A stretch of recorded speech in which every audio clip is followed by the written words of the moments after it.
Subscribe now and press the bell icon. Never miss an update.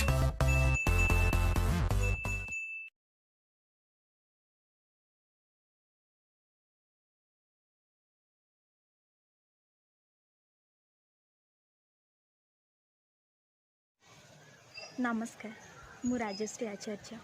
आपण माने तो जानी कोरोना भाइरस को नहीं एबे समग्र विश्व चिंतित एवं दुखित। यही असमय नरसिंहपुर युव संगठन माने असहाय निराश्रय लोक मानक घर घर बुली खाद्य बंटन करुछंती। मोर केवल आपण मानक एतिकी अनुरोध, आपण माने मध्य नरसिंहपुर युव संगठन नपरी आपण आखपाख अंचल किछि खाद्य बंटन करंतु एवं असहाय निराश्रय लोक मानकर साहा हुअन्तु। सरकारंकर निर्देश मानन्तु